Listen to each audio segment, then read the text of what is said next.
एक बार भगवान बुद्ध अपने शिष्यों को प्रवचन दे रहे थे। इतने में वहां राजा अजातशत्रु पहुंचता है और बुद्ध से कहते हैं कि हे बुद्ध, जब से मैं तुम्हारा अनुयायी बना हूं तब से सभी लोग मेरे सीधेपन का बहुत फायदा उठाते हैं। आपका अनुयायी बनने से पहले लोग मुझसे डरते थे क्योंकि तब मैं बहुत क्रूर था और किसी को भी मृत्यु दंड देने में क्षण भर का भी समय नहीं लगता था। आपका अनुयायी बनने के बाद अब मेरा मन इन कामों को करने को तैयार नहीं होता और मैं सभी लोगों को प्रेम देना चाहता हूं, परंतु कुछ लोग इस बात का गलत फायदा उठा रहे हैं। इससे मेरी प्रजा को बहुत खतरा है। मेरे शासन में बहुत दिक्कतें आ रही हैं। हे बुद्ध, मैं क्या करूं? भगवान बुद्ध राजा अजातशत्रु को एक कहानी सुनाते हैं।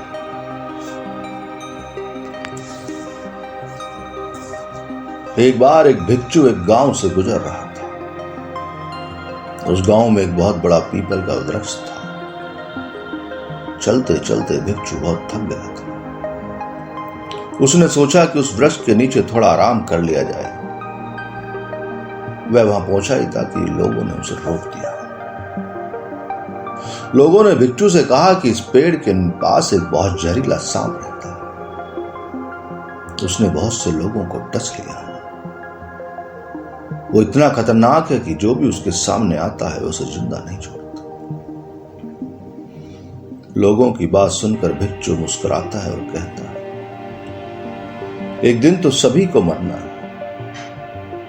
अगर मुझे आज ही मरना होगा तो इसमें कौन सी बड़ी बात है। आप मेरी चिंता न करें, मुझे आज्ञा दें। भिक्षु वहां से चल देता है और पेड़ के नीचे अपना आसन बिछाकर बैठ जाता है। थोड़ी ही देर बाद एक खतरनाक सांप उसके सामने आ जाता है। सांप उससे कहता है कि क्या तुम्हें मुझसे डर नहीं लगता? क्या तुम्हें नहीं पता कि यह मेरा इलाका है? यहां पर आने की किसी की भी हिम्मत नहीं। तब भिक्षु बहुत ही प्रेम के साथ कहता है,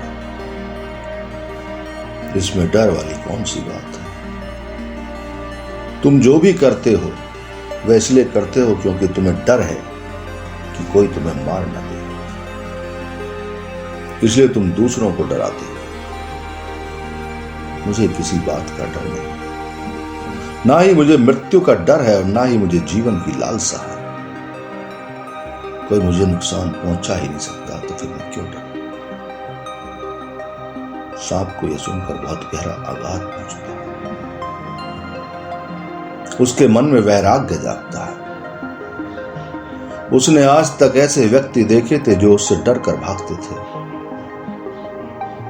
उसने आज तक ऐसा कोई भी व्यक्ति नहीं देखा था जो उससे न डरा। भिक्षु की बात सुनकर सांप उनके सामने नतमस्तक हो जाता है और कहता है, आज तक मैंने जो भी किया अपनी जान बचाने के लिए किया, क्योंकि अगर मैं इस तरह का रूप धारण नहीं करता तो लोग मुझे जिंदा नहीं छोड़ते। तब भिक्षु उससे कहता है,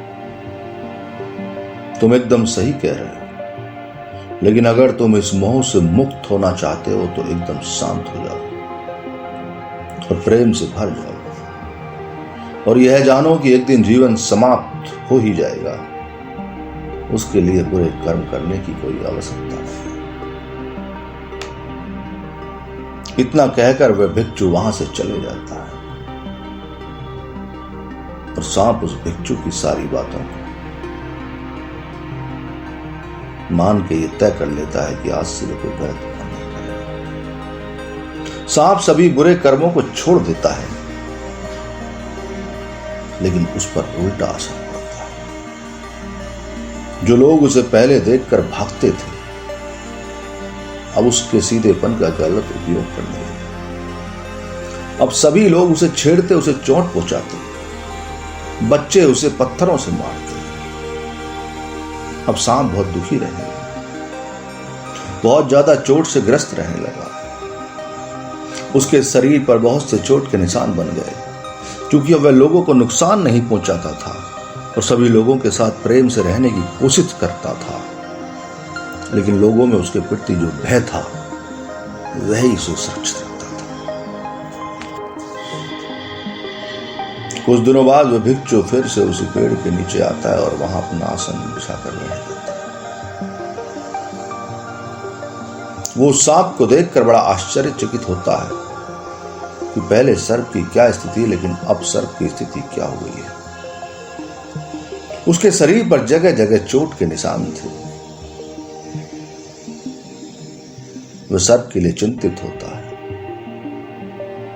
भिक्षु सांप से कहता है, तुम्हारी ऐसी हालत कैसे हो गई? सांप भिक्षु को बताता है, हे भिक्षु, जब से आपने मुझसे कहा कि मैं शांत हो जाऊं और प्रेम को अपनाऊं, तब से लोगों ने मुझसे बहुत गलत व्यवहार करना शुरू कर दिया, जिससे मुझे जीवन जीने में बहुत कठिनाई हो रही है। अब आप ही बताएं मुझे क्या करना चाहिए।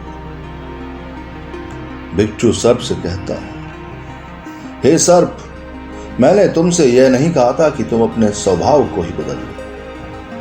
तुम सर्प हो और क्रूरता ही तुम्हारा स्वभाव है।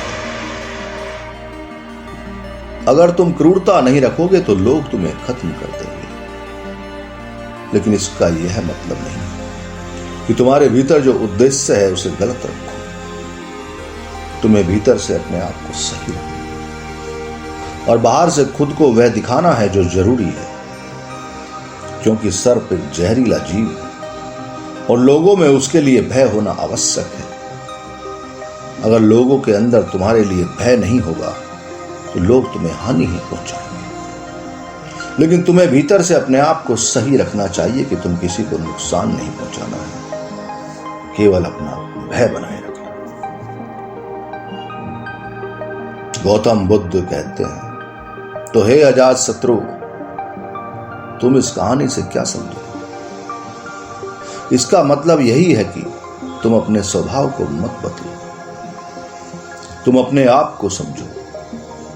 तुम अपने आप को प्रेम पूर्ण पाओगे तो अपने उद्देश्य को अच्छा पाओगे, फिर तुम्हें उससे खुशी मिलेगी और जब तुम्हें खुशी मिलेगी तो तुम लोगों को खुशी दे सकोगे। और यहां इस बात की जरा भी जरूरत नहीं है कि तुम बाहर से लोगों को क्या दिखा रहे हो। जरूरत इस बात की है कि तुम भीतर से अपना उद्देश्य क्या रखो।